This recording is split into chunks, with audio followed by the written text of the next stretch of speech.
नमस्कार। अमेरिकी संसद की अध्यक्ष नैन्सी पेलोसी ताइवान की अपनी बहुचर्चित और विवादित यात्रा पूरी करके अमेरिका वापस पहुंच चुकी हैं। इस यात्रा में 18 घंटे ताइपे, जो कि ताइवान की राजधानी है, वहां रहने के साथ ही वो दक्षिण कोरिया होते हुए जापान भी गई और जापान से होकर अमेरिका पहुंच गई। नैन्सी पेलोसी ने बहुत दृढ़ शब्दों में कहा कि मेरी यात्रा का कार्यक्रम चीन नहीं तय कर सकता। वहीं चीन की स्थिति दरअसल नैन्सी पेलोसी की यात्रा के बाद सांप निकल जाने के बाद लकीर पीटने जैसी है। चीन ने यात्रा के दौरान बयानबाजी बहुत की, ग्लोबल टाइम्स के ट्वीट आते रहे, ग्लोबल टाइम्स अमेरिका को धमकाता हुआ नजर आया। लगातार चीन ये कहता रहा कि अमेरिका आग से न खेले, लेकिन यात्रा के दौरान चीन ने किसी भी तरह की कोई हिमाकत या जमीनी कार्रवाई नहीं की। नैन्सी पेलोसी की यात्रा पूरी हो जाने के बाद चीन ने 7 दिन के युद्धाभ्यास की घोषणा की। उसने हवाई और समुद्री क्षेत्र में ताइवान की सीमा का अतिक्रमण किया। इसके पहले कभी भी उस हवाई क्षेत्र और समुद्री क्षेत्र में चीनी सेना नहीं गई थी। वहां जाकर युद्धाभ्यास किया और कुल मिलाकर मुट्ठी दिखाते हुए, आंखें तरेरते हुए चीन ने यह साबित करने की कोशिश की कि वो अमेरिका के इस कदम से खुश नहीं है। अब सवाल यह है कि इसके आगे क्या? इसके आगे भी बयानबाजियों का दौर जारी है। पूरी दुनिया को लग रहा है कि महाशक्तियों का यह टकराव आखिर कहां जाकर रुकेगा। इसको सिलसिलेवार तरीके से समझते हैं। हाल में जो युद्ध अभी भी चल रहा है, रूस और यूक्रेन का, उसको लेकर अमेरिका की बहुत किरकिरी हुई है। यूक्रेन के पीछे खड़ा रहने वाला अमेरिका, यूक्रेन को लगातार सहायता का वादा देने वाला अमेरिका, यूक्रेन को नाटो का सदस्य बना देने की बात कहने वाला अमेरिका, पुतिन को आंख दिखाने वाला अमेरिका, व्लादिमीर पुतिन को भी इसी तरीके से धमकाने और यूक्रेन की सीमा में न आने की बात कहने वाला अमेरिका, दरअसल जब सचमुच में रूस और यूक्रेन का युद्ध छिड़ गया तो विश्व कूटनीति के मंच पर थोड़ा बौना होता हुआ नजर आया। वो इसलिए कि सबको लगा कि ज़ेलेंस्की अकेले पड़ गए हैं।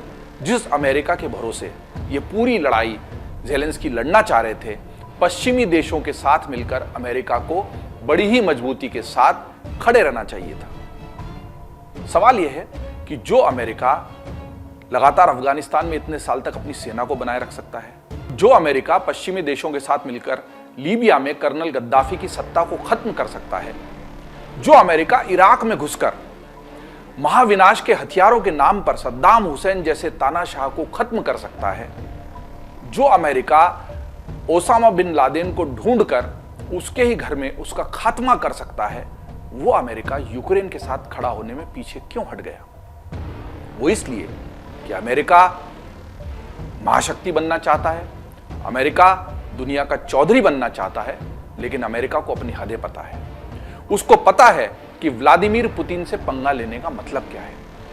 उसको पता है कि उसका सामना ऐसे अतिवादी और सन की तानाशाह से है जो अपनी बात को मनवाने के लिए, अपने रूस की रक्षा के लिए किसी भी हद तक जा सकता है। उसको पता है कि अफगानिस्तान में जाकर बम बरसाकर उस रेतीली जमीन पर तालिबानियों पर, जिनको उसने खुद खड़ा किया था, कब्जा करना आसान है। उसको पता है कि इराक में अपनी CIA और दूसरी नाटो सेना की मदद से वो जाकर घुस सकता है, कब्जा कर सकता है, और बाकी सब लोग उस वक्त मुंह में दही जमाए बैठे रहेंगे। लीबिया में जाकर गद्दाफी का खात्मा वो कर सकता है पश्चिमी देशों की सहायता से।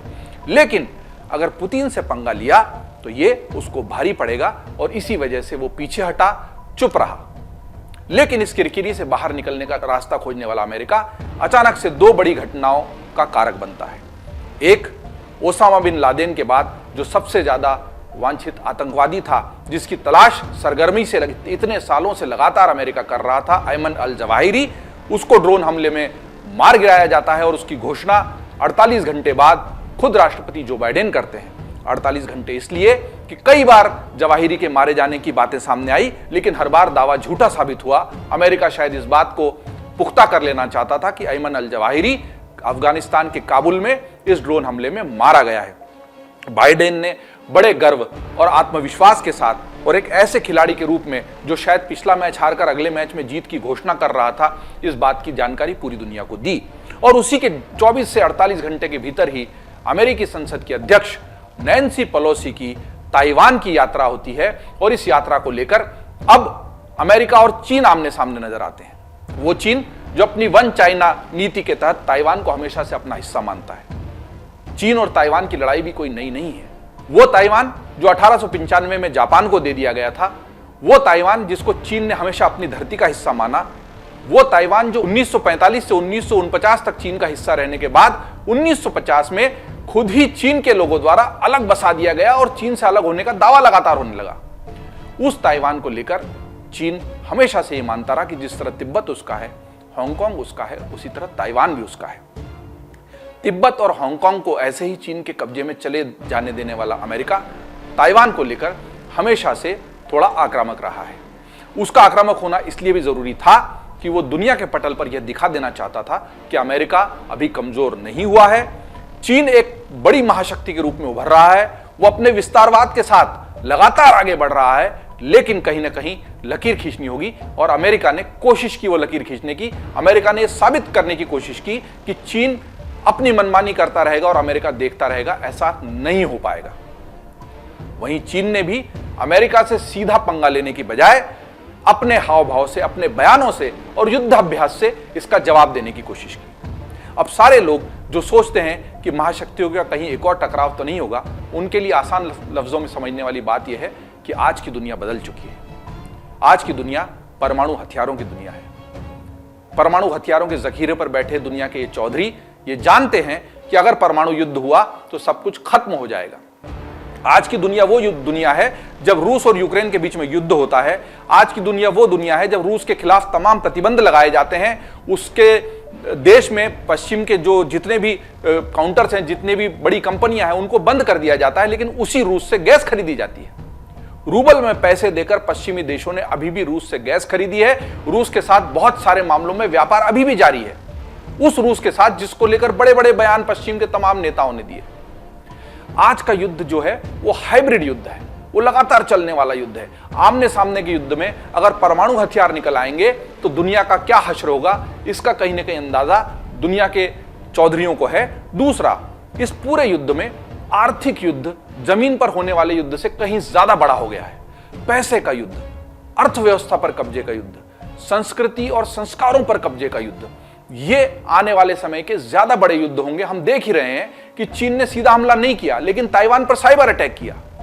तो ये आभासी युद्ध जो है, अर्थव्यवस्था का युद्ध जो है, इंफॉर्मेशन टेक्नोलॉजी का, सूचना को चुराने और सूचना पर कब्जा करने का युद्ध जो है, वो आने वाले समय में बड़ा हो जाएगा और उसके हथियार बहुत अलग हैं। दरअसल आने वाले समय में ज्यादा बड़ी संभावना इस बात की है कि परमाणु हथियारों को केवल धौंस दिखाने के लिए, धमकी देने के लिए, उसका बटन दबाए जाने की बात कहते हुए इस्तेमाल किया जाएगा।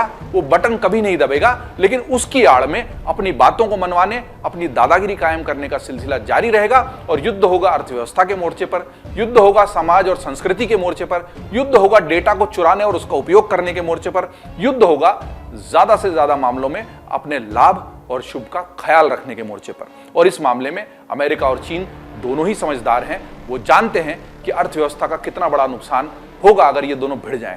अमेरिका का उद्देश्य, मंतव्य ये है कि जहां एक तरफ रूस युद्ध में उलझा हुआ है, वहीं दूसरी तरफ कैसे भी करके चीन को भी किसी तरह के युद्ध में उलझा दिया जाए।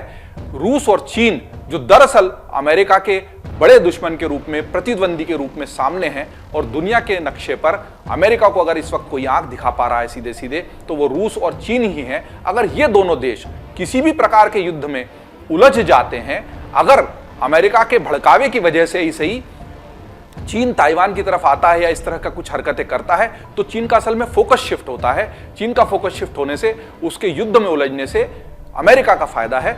अमेरिका अपनी चौधराहट को, अपनी दादागिरी को, विश्व की महाशक्ति के अपने स्थान को कायम करने के लिए ज्यादा बेहतर स्थिति में होगा। तो ये रणनीति है, नीतिगत लड़ाई है, स्ट्रेटेजिक वॉरफेयर जिसको कहा जाता है, वो लड़ाई है। और ये सारा कुछ जो नैन्सी पेलोसी की यात्रा के इर्द गिर्द हुआ, वो उसी का हिस्सा है। दोनों ही देश अपने अपने दांव पेच आजमा रहे हैं। दोनों ही देश अपने हितों की रक्षा करते हुए अपनी दुनिया में जो स्थान है उसको कायम रखने की कोशिश करेंगे। सीधा युद्ध होने की संभावनाएं बहुत कम है। अमेरिका चाहेगा उसका हथियारों का बाजार गर्म रहे। ताइवान को वो लगातार हथियार सप्लाई करता है। अगर कहीं भी छोटा मोटा युद्ध छिड़ता है, कुछ इस तरह की घटना होती भी है, तो अमेरिका के हथियार बाजार में ज्यादा सामने आएंगे। चीन युद्ध में उलझेगा तो अर्थव्यवस्था के मोर्चे पर उसकी तेज दौड़ती गाड़ी कहीं ना कहीं उसको ब्रेक लगेगा। रूस और चीन का किसी भी तरह के आंतरिक मसले में या बाहरी युद्ध में उलझा रहना अमेरिका के हित का है। वहीं चीन जानता है कि उसको बहुत संभल कर कदम उठाने हैं, वो अमेरिका को बेहतर समझता है और उसके जवाब में अपने दांव आजमाने की कला शायद शी जिनपिंग भी अच्छे से जानते हैं। इसीलिए एक दूसरे को अलग अलग तरीके से मोहरे आगे बढ़ाकर धमकी देना और दांव पेच का यह सिलसिला लगातार चलेगा, लेकिन सचमुच जमीन पर युद्ध होगा इसकी संभावना फिलहाल नजर नहीं आती। और सारी दुनिया के लिए भी यह बेहतर होगा कि इस तरह विध्वंसक कोई युद्ध ना हो, क्योंकि बड़े देशों की लड़ाई में छोटे देशों पर मार आती है। यूक्रेन के युद्ध में हिंदुस्तान में बाजार में नींबू गायब हो जाता है और 50 रुपए का एक नींबू मिलने लगता है। कौन से युद्ध का असर किस व्यक्ति पर कैसा होगा ये पता नहीं लग पाता, लेकिन युद्ध खराब है, अपने आप में एक मसला है। जंग किसी मसले का हल नहीं, जंग खुद अपने आप में एक मसला है। इसी वजह से जंग न हो तो बेहतर है। पर दुनिया के चौधरी अपनी हरकतों से बाज आएं और यह ध्यान रखें कि उनकी हर हरकत का असर दरअसल उस आम आदमी पर होता है जिसका इस रणनीति से, इस युद्ध नीति से कोई लेना देना नहीं। तभी हम बेहतर दुनिया कायम कर पाएंगे। जरा सोचिए। डाउनलोड करें अमर उजाला ऐप और पाएं खबरें लगातार। अगर आप ये वीडियो YouTube पर देख रहे हैं तो हमारे चैनल को सब्सक्राइब करें और बेल आइकन को दबाना ना भूलें। अगर आप Facebook पर ये वीडियो देख रहे हैं तो हमारे पेज को लाइक करें।